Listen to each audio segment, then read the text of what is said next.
Hello and welcome to my channel. Today we are filming my July wrap-up. July was a really long month for a couple of reasons. Work, school, work. I work in a school and I work at retail.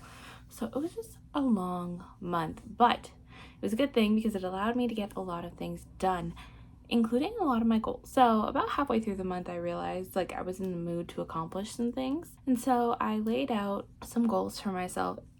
And those goals were to read some romance. I was in the mood for some cute, happy, kicking my feet and giggling romance. So I did read a decent amount of that. I wanted to make some progress in some series. I wanted to get down my currently reading shelf that's on Goodreads because I have a lot.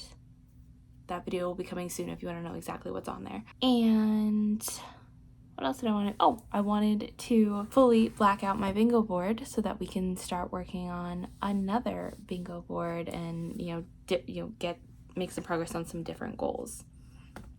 And I did most of those. Not all of those, but most of them. And I have a lot to talk about. So this might be a long video. I'm hoping it's not going to be super long, but it might be a little bit of a longer video. So if you want to hit that pause button and go grab a snack while you come hang out with me, that would be awesome. And let's just jump right in. The first square of the month, as always, is the TBR. I pick 5 books out of my TBR, or 5 prompts out of my TBR prompt jar, and those are the mandatory reads of the month. And I'm happy to say that out of these 4 plus the ebook that I pulled for that, I read all of them, meaning we already get a point because I allow myself a bonus point if I finish the TBR. So we're already sitting at 1 book that we can purchase this month. Well, then we have audiobook, and for audiobook, I'm going to be really honest. I don't remember a lot of it at this point. Like I said, it was one of the first books that I read in the month, and it was okay. But I ended up reading Sundaughters, Sea Daughters, which was like a little mermaid retelling novella. Like I said, I don't remember a lot about this. Either I have to go back and reread it, or I just didn't enjoy it that much. But I don't really remember anything. I mean, I listened to more audiobooks, so even if like I count this one and like don't remember it, like it's this prompt was so crossed off, so it's fine.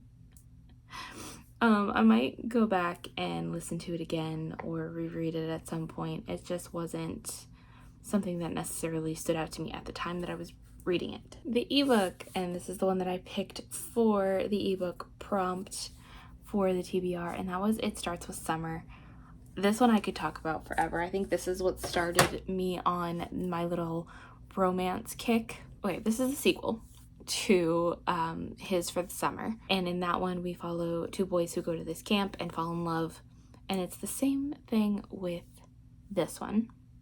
In this one we follow Parker, who is the best friend of Aiden from the first book, and then we follow Robbie, who is a new counselor to this camp. He's never been to a camp before, and he meets Parker, and they kind of start like, at first Robbie thinks he's straight. He's never been interested in men until he meets Parker. Now with this, I was a little nervous because, first of all, in the first book I really liked Parker and Ben's dynamic, so I was kind of hoping that Parker would end up with Ben. Ben is another side character. His book is actually the 3rd book. So I was a little disappointed that I wasn't going to get more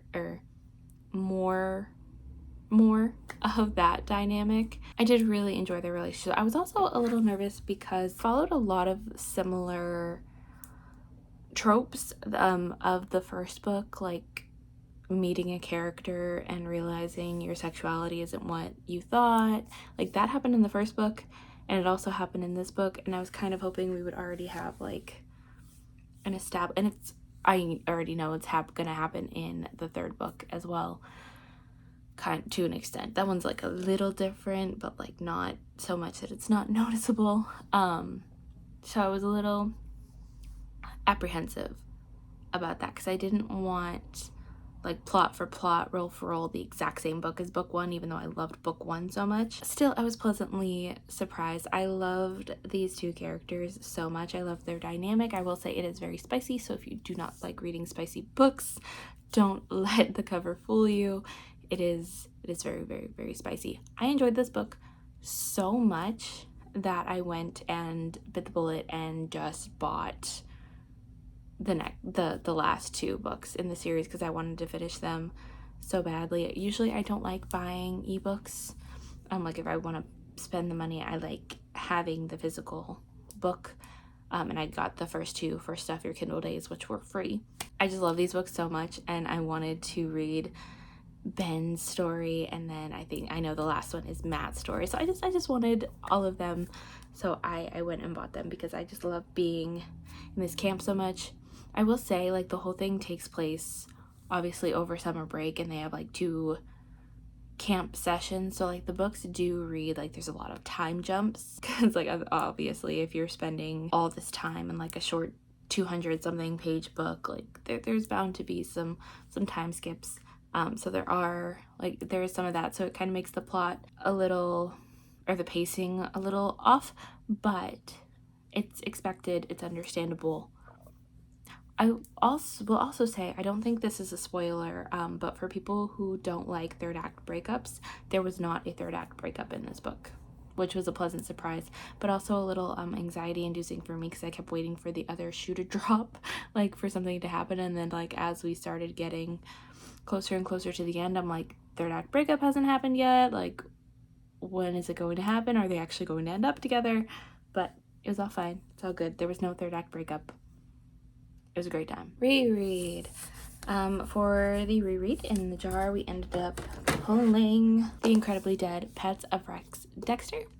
This is one of the few that I actually own that I happened to read for this month, but this one was a reread. I have already finished the entire series. I was going to try to reread the entire series, but I did not have the chance. This one follows Rex. He's always wanted a puppy. His parents are a little nervous to get him a puppy because one time he accidentally got his goldfish flushed down the toilet, so his parents don't think that he is responsible. In order to prove that he can be responsible and earn a puppy, they end up getting him a pet chicken. Well, he thinks it's the dumbest pet ever, and when he decides to take him for a walk to go get chicken supplies, his pet chicken accidentally ends up getting run over by a steamroller. Well, while he's getting run over by a steamroller, Rex is participating in this game. It's basically a game where you can try to take on the Grim Reaper, and he ends up losing. And with that loss comes a curse.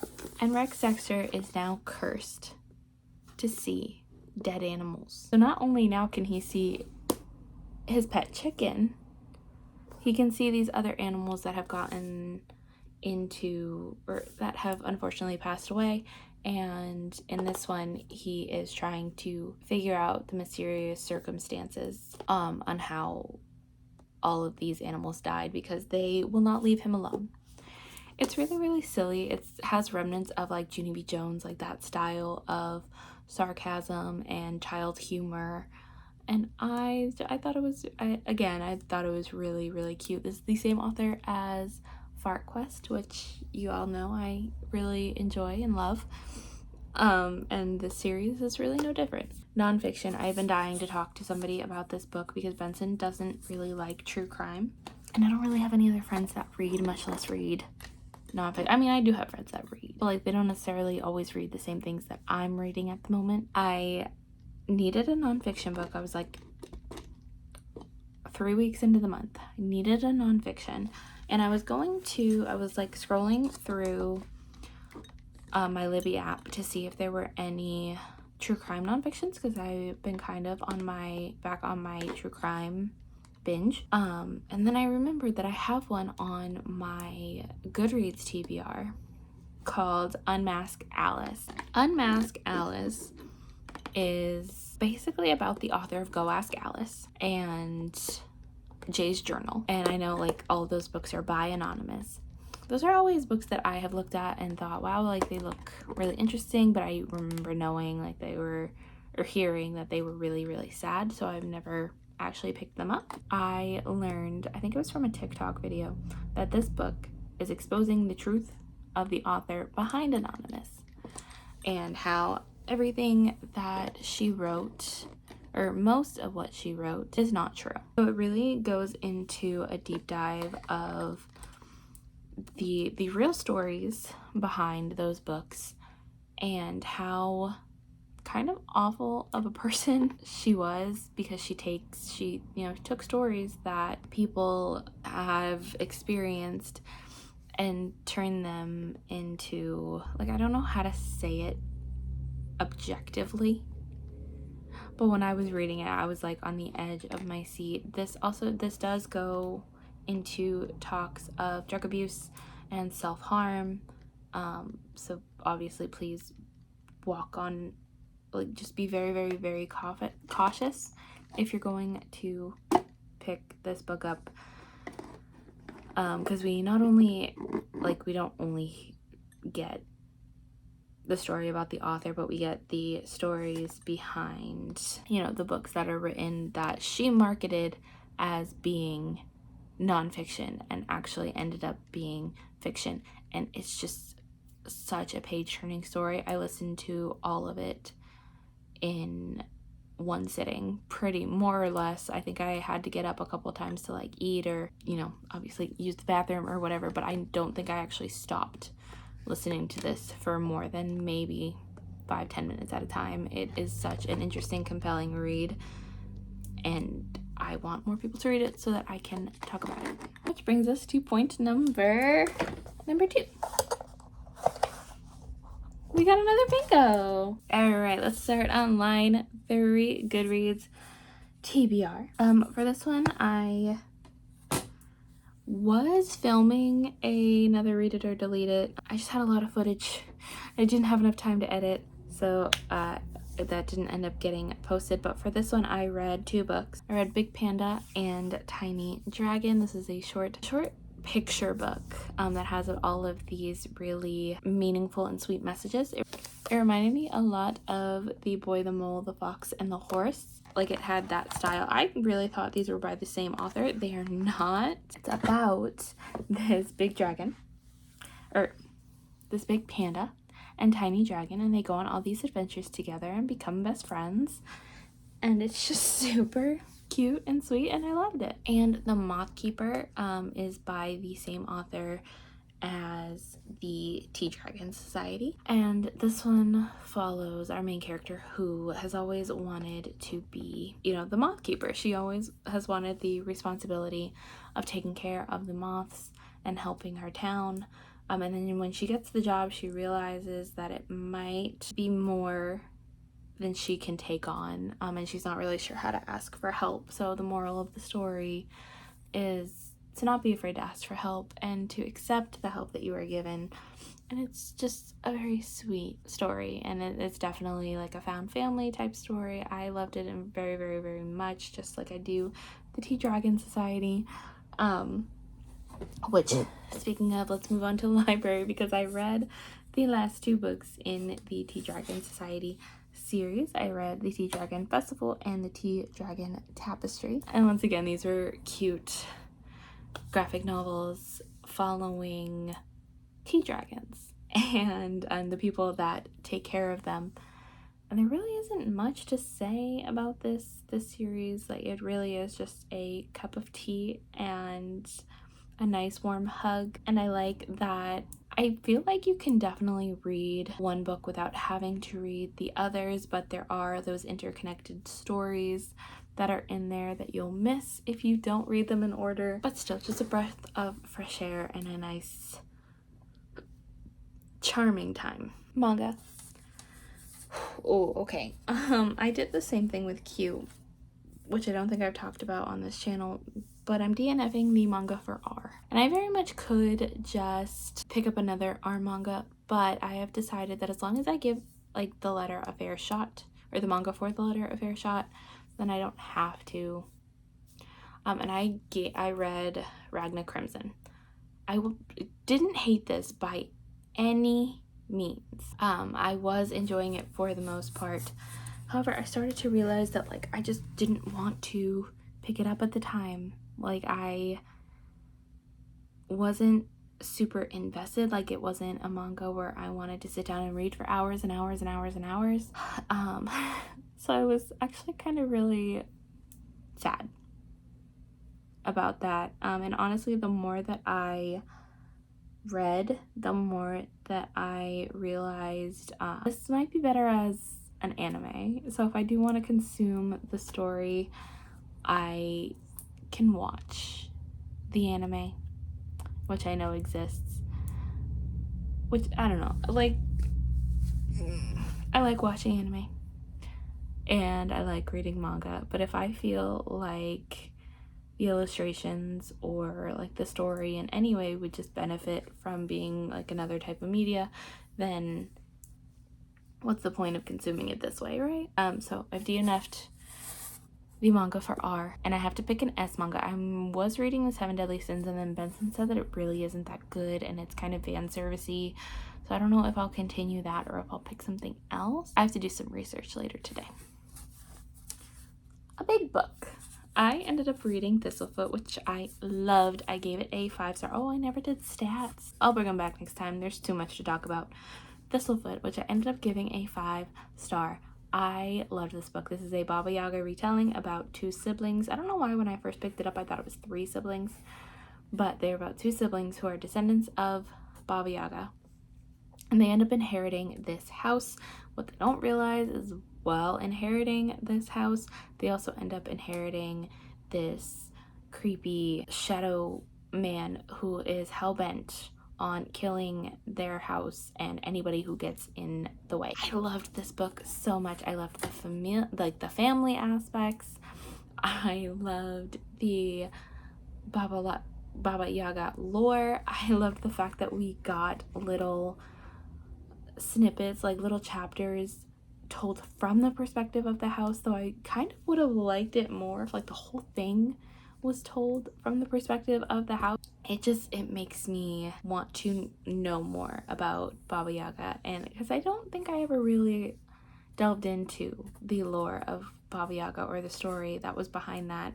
I've read retellings, I've heard about retellings, but I've never actually sat down and heard the original story, so that's something that I might need to check out. This is a book that I have been interested in since the minute that I saw the cover. It was totally like a cover interest type situation, but the more that I read it, the more I wanted to be consumed in the story. This is another one that I read almost entirely in one sitting because I listened to the audiobook while I was at work, and even sometimes while like I'm listening to an audiobook at work, like I'll want to put it down and like maybe listen to like a YouTube video or like listen to some music or something, and then like I'll pick it up a couple of days, like a day or two later, and finish it. But no, I wanted to read it all at once, listen to it all at once, and just be consumed and love the story. It was just so much fun, and I would definitely like more from this author, and I think this was a debut, and if this was the debut, I need to read more things that this author writes because I love it so much. And book club. So I've been participating in the Literally Dead book club,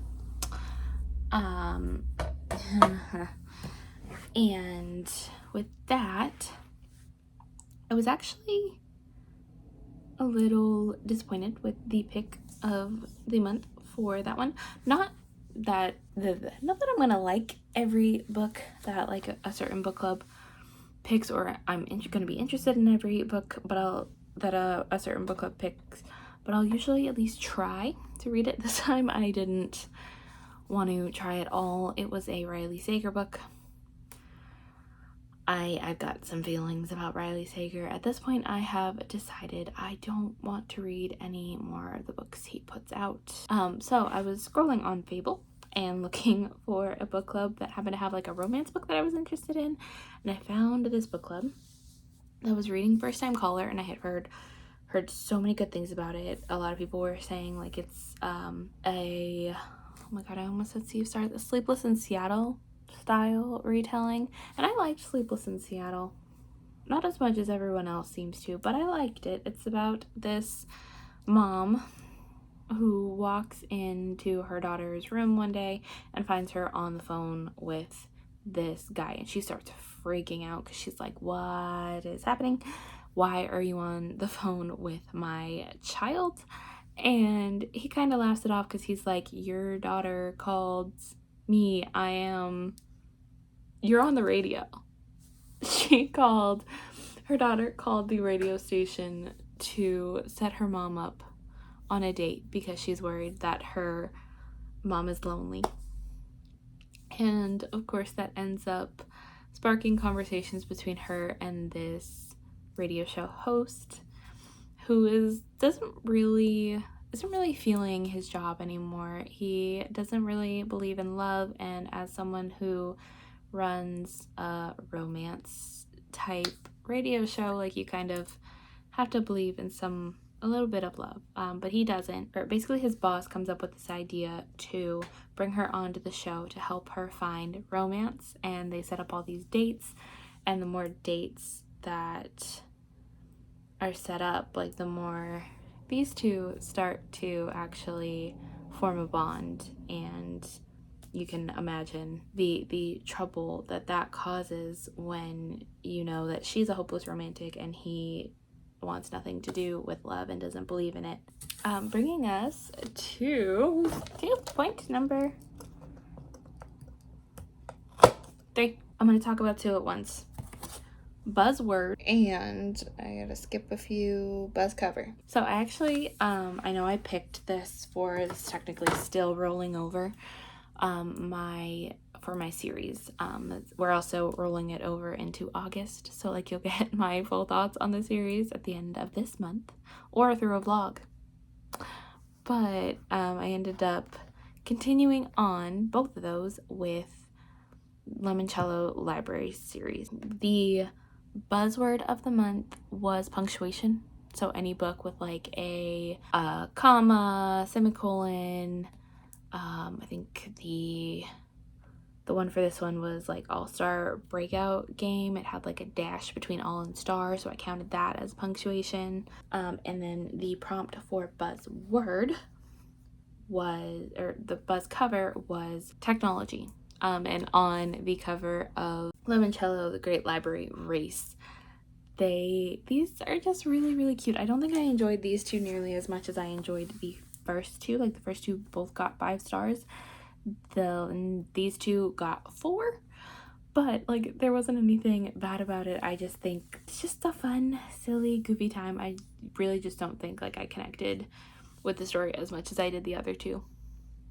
And there's still like 3 or 4, there's still 3 more books that I have to read in this series, and they all follow like a very similar formula. Obviously, like, we play all these games and the winner wins something, and like it's still really, really fun to get to see all of these puzzles and like the different games that they play, and to get to play along with it, because they don't just show you a puzzle and then immediately tell you the answer. Like, they don't just tell you about the puzzle and then like tell you the answer. They like show you the puzzle so that you can follow along with it and try to solve it yourself, and I definitely take advantage of that. I always try to solve the puzzles to see if I can get it and like how quickly I can get it. So like if I was in this situation, like I would know if I would have won or not, and more often than not, I probably would not have won. I would get the puzzle, but I would not get it in a quick amount of time. An unwrapped book. I was supposed to read the Atlas 6 for this. I did not. I did read something for it though. I just realized like the more that I looked at the Atlas 6, the more I was really, really, really nervous about it and wasn't necessarily in the mood for it at the time. I don't really want to unhaul it yet. I want to at least attempt to read it. And then I read some reviews and saw that a lot of people didn't like the audiobook and found it really confusing, even though it was like a full cast audiobook. So I'm gonna try to read it physically. I'm gonna try to read it soon. But I ended up unwrapping the last book that needed to be unwrapped, Lemuria and Atlantis. I do still have a couple books that were wrapped up that I need to finish before we can move on from this square, but Lemuria and Atlantis, this was a really interesting story about exactly what the title sounds like, and about like the history behind it and how that history has affected us currently and how it will affect us in the future. And I loved it very much. I was really interested with this, and I can't wait for Benson to read it. By that point, I'll probably have to reread it so that we can sit down and talk about it a little more. Free Space. I have a few books to talk about for Free Space. All three of these books were on the TBR. We're going to start with the one that I borrowed from Mr. Connor. We're going to talk about The Crow. I gave this one a 4-star. Just like Connor said, this is about a man whose partner has died in a very tragic death, and he is dead set on getting revenge. At first, I was not sure about the art style. Like, I wasn't really sure if I was going to enjoy this story. It's not typically the art style that I go for, but the more that I read and the more that I saw, actually, I don't even know if it was the art style that I was nervous about. I think it was like the dialogue. There are some parts in the dialogue that I was a little like, I don't know if I can get into this, but the more that I read on, the more I realized just how much of a tragic, beautiful, and heartbreaking story this is, and I definitely see why Connor recommended this to me. This is not my usual story. While I do like a little bit of gloom, this one was definitely really sad and gloomy, and I still really enjoyed it and wanted to, I wouldn't even say enjoyed it, the more I wanted to read it, I guess. Like, that's the better choice, because it's like a tough story to say I enjoyed this, because you're literally watching this poor man suffer, and it's a very tough read. And like, usually you wouldn't want to root for the guy doing terrible things, but yeah, you kind of do. Scarlet is the sequel to Cinder. So in the first book, I can't really tell you what Scarlet's about. I mean, I can a little bit. In the first one, we follow Cinder. It's a Cinderella retelling, and she is a cyborg. She's a cyborg, and she's being raised by her stepmother, and she has stepsisters, and she is a mechanic on the side, and she ends up meeting the prince of the kingdom, and they end up forming like a little bit of a romance. And you know, in the backdrop, all of this, you know, there's this plague that's happening, and then we get this evil queen type situation who wants to marry the prince, so that's that little bit of drama. There's a lot going on to this. Like, no matter what I say, I feel like I might accidentally spoil it, and I don't want to say too much about it. Scarlet is the sequel to Cinder, and in this one we add a new character, so we still kind of follow Cinder, but we also add Scarlet Benoit to this plot. And at first I was really confused on how these two were going to mix, like if they were going to, because we're getting to like parallel stories, but they're not fully connecting yet until later on in the book, and I was like really curious on how they were going to connect. And then about halfway through, we finally get that connection, and I enjoyed this. I don't think I enjoyed it as much as I did the first one, because I wanted to be in Scarlet's head more. I wanted to know what was going on there, because the way the first book ended, I wanted to jump right back into her story. But I also did enjoy Scarlet's story. Scarlet also has like a little side romance in there that I don't think I liked as much as I did Kai and Cinder's story, but it's fine. It's fine. I think there's definitely still room to improve and room to grow, and we'll see that in the next book, I hope. Hopefully soon. And Dating and Dismemberment, I literally finished right before midnight last night. This follows Darla. She is the Duchess of Death. She has always haunted this campground. She haunted it. Her mother haunted it before her. It's always been their territory. But one day, after going on a hunt for some asshole campers, she decides, I don't really know if I enjoy doing this anymore. I think I need to take a break and I need to figure out myself. Well, that break ends up lasting a year. In that year, what she does not realize is that if there's no haunting activity within 6 months, your territory is no longer considered yours and it is up for grabs. So this guy, Jarko, comes in claiming her territory and she's having none of it.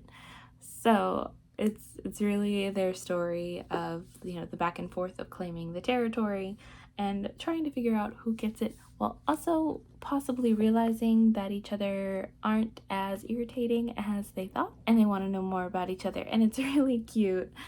This was, well, it wasn't necessarily the type of romance I was in the mood for. I did really enjoy it. I thought it was a lot of fun. So it not only goes into their romance though, but it goes into, like, there's a whole little, I want to say it's content warnings, but it's like, it's kind of content warnings, but it's like more, it gives more of like a silly vibe to those. Like, it says, be wary of bad things happening to people named Kyle, or decapitation, but in a fun way, long distance hurdling of irritating camp counselors into large bodies of water, bad decisions, absent fathers, banter with the risk of death.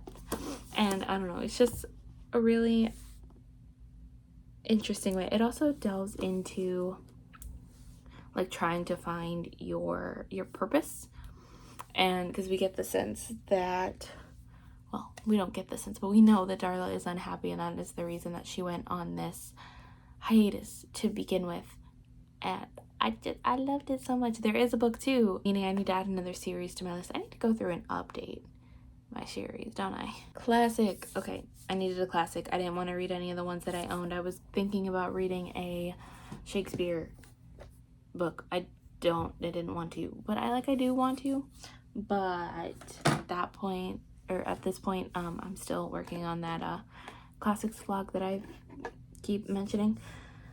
But I ended up picking up We Have Always Lived in the Castle by Shirley Jackson, I think is the author of that one. This one was okay. It was understandable to read. It was like a good time, like it was a quick time to read, but like I couldn't particularly point out anything that really stuck out to me, anything that like I really wanted to know more about.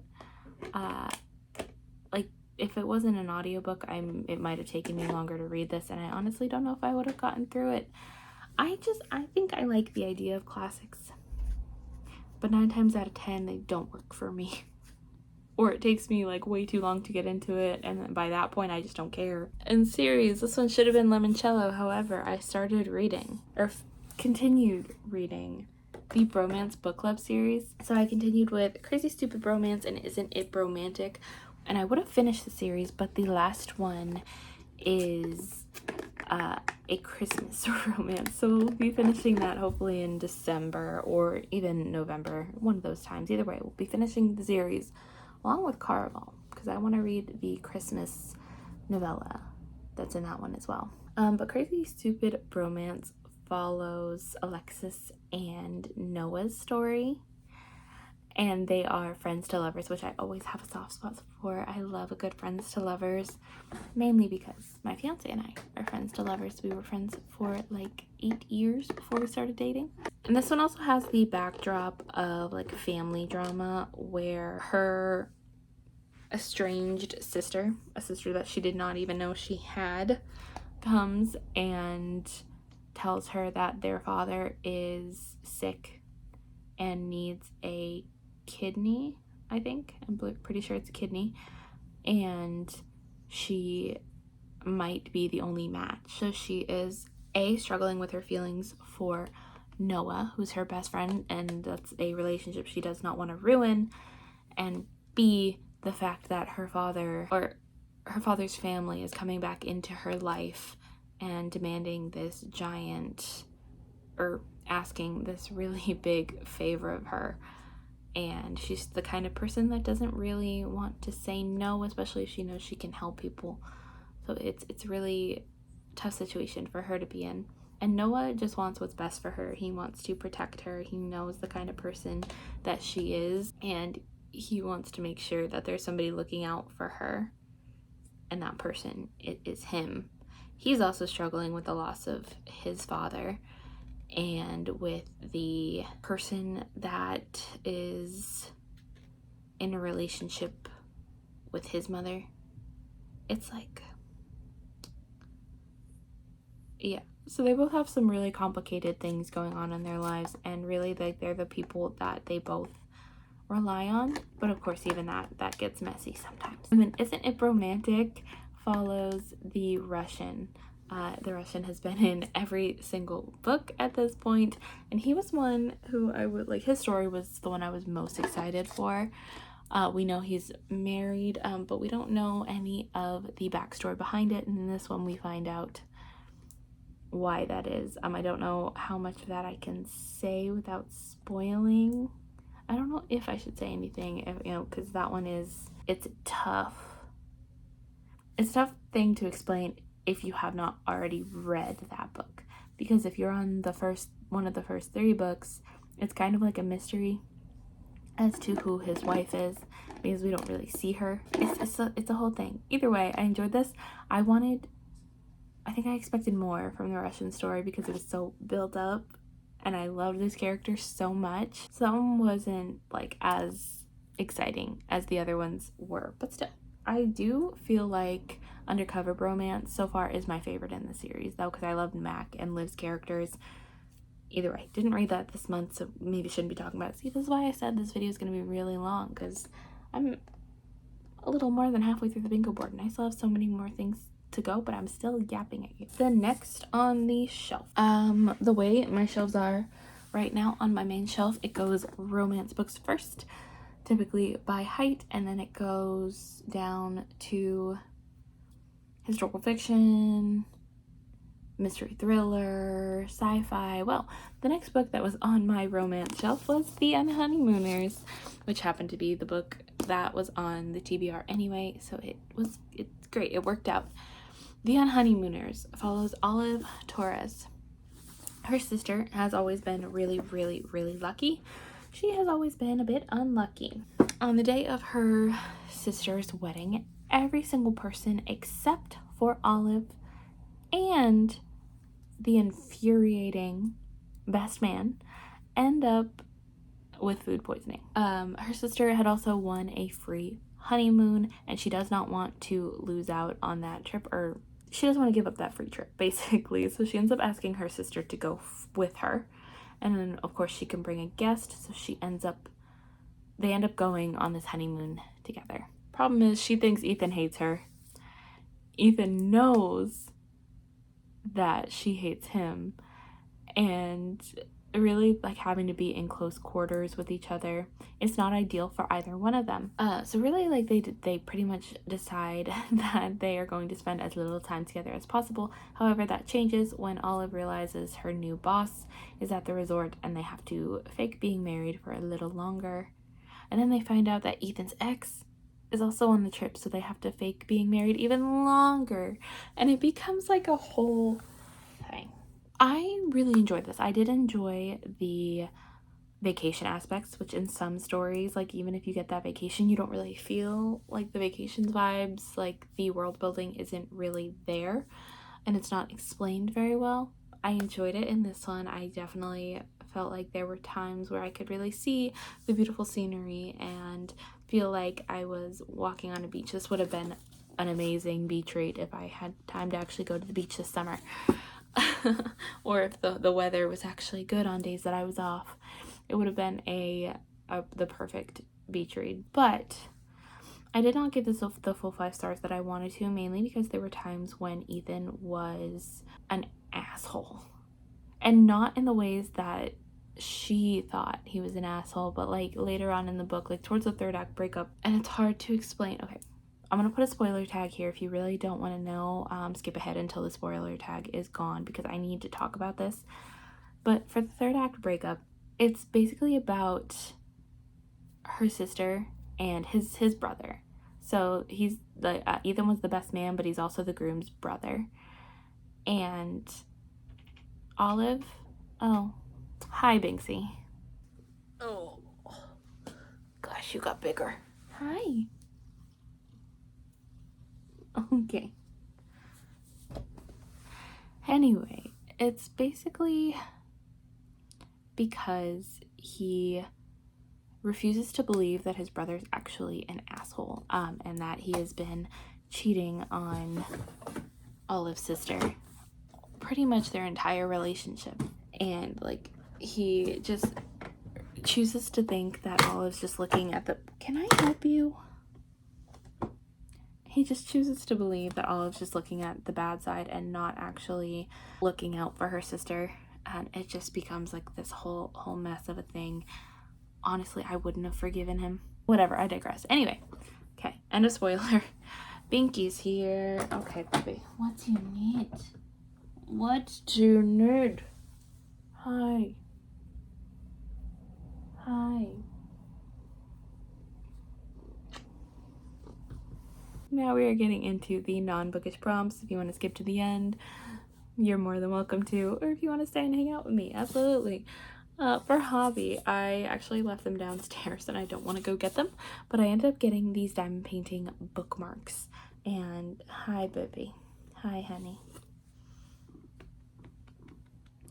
I ended up getting these diamond painting bookmarks and I did a couple of them. So I counted it and I thought it was really cute and sweet. Can I help you? Thanks. So nosy. A self-date. Very rarely do I let myself just hang around the house and like not read and like just, you know, not do something with my mind. One night I ended up making myself dinner and just sitting and watching reality TV. I started watching Love Island, and to me, I consider that a date. Date with Benson. Benson and I went on a date to a restaurant. It was a great time. That means I need to add 2 more because I forgot to add one for the last bingo. Meaning we're up to 5 bingos already, which is amazing. Oh, wait, I forgot the book. I forgot an anthology book. Oopsies. Anthology, I ended up reading Transmogrify because that was the one on my currently reading TBR. It's a collection of stories about trans and non-binary people or teens specifically, and I loved it. I don't know if honestly, I might go and purchase a physical volume at some point, but because there were a lot of stories in there that I would love to go back and read. There were a lot of stories in there that I would have loved a full book on, but I'm okay with a short story. Bringing us to number 6. Oh, actually, and number 7 because we got a diagonal. Music, I ended up putting on one of our vinyls. Benson actually just got the Astrobot vinyl. Hi, Maxie. You guys are so nosy. Which, if you don't know what Astrobot is, it is a... Oh, hi, handsome. They don't like to be held when we're sitting. Anyway, Astrobot is a video game on the PlayStation, and we ended up getting the vinyl for it. Gives us another bingo. Video game, my game of the year, if I'm being so honest right now, is Date Everything. I don't think there is going to be a game that beats it at this point, but this is literally exactly what it sounds like. You end up getting these glasses that let you date things, objects around your house. I'm loving it. I'm having a great time. I have had Benson play it. They haven't made it very far. I'm definitely way farther in it than they are, but I'm having a great time. I love it so much. Yes. That's Maxie. Hi, Maxie. You are on my bingo board. All right. Can't actually show you the bingo board because Max is sitting on it, but we have movie, which we ended up going to see the new Superman, which I really, really enjoyed. We also saw Fantastic Four, which I really, really, really enjoyed. I think I enjoyed Superman more than I did Fantastic Four, but not as much as I didn't enjoy either of those as much as I enjoyed Thunderbolts. And then an anime, which I did finish, meaning we blacked out the bingo board. I ended up finishing the entirety of Cherry Magic yesterday. It's just a 12 episode. Hi, handsome. Just a 12 episode anime about this guy who is about this man who's 30 years old, and because he just turned 30, he wakes up on his birthday with powers, and that power is he is able to read minds, but only if he is touching somebody. And because of this, he ends up reading the mind of his colleague, who he realizes has a crush on him, like a little bit of a scary, insane crush. And yeah, it's cute, but it's also a little creepy because he's very, very, very strong feelings for our main character, and it's about our main character kind of coming to terms with his sexuality and coming to terms with the fact that he cares a lot about what other people think, so he doesn't know if he really wants to be in this relationship. It's really, really, really cute. Also really, really, really creepy. Like, I don't know how I would feel if somebody had these thoughts about me. So 12 from the board, either vertically or horizontally, vertically, or diagonal is 12, plus the 1 point that we got from the five books on the TBR. And then I said I would include the squares, so that is like the 4 corners, because you can include 4 corners to get a bingo. So that's 13, 14, and then 15 for blacking out the whole board. Meaning I have 15 books that I can buy this month without a penalty. However, I did end up already buying, so I did get what I should have said. Like I said, I was in a really big romance mood, and look at those edges. If Only You, which is definitely a cover buy. The Paradise Problem by Christina Lauren, I have heard amazing things, and because I just read The Unhoneymooners by Christina Lauren, I kind of want to read more. And then finally, The Witch's Guide to Magical Innkeeping, which is another book by the same author that wrote the Very Secret Society of Irregular Witches, which I really, really enjoyed and have been anticipating that one for a little while. So with that being said, gotta take off 4 of these, which I think this still means that for the first time since starting this board, I'm ending with a surplus of pins instead of negative pins, which is amazing. This means I can actually buy books without a penalty this month and just be really happy about it, other than, the penalty of not having money in my wallet.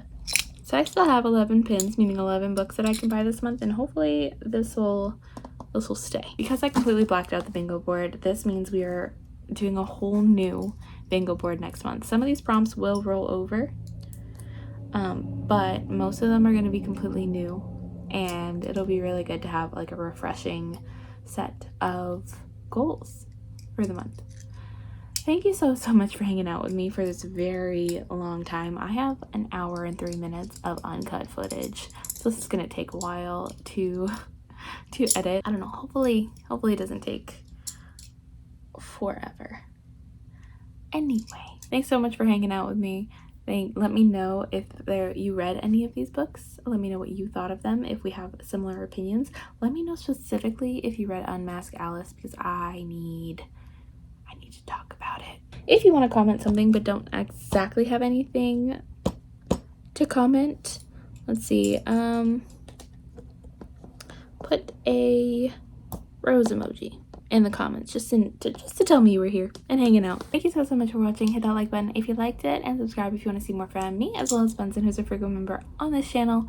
I'll leave all of those links down in the description box below, as well as links to my social media if you want to get any more updates from me, even though it's mostly cat updates at this point. Anyway, I will see you next time. Goodbye.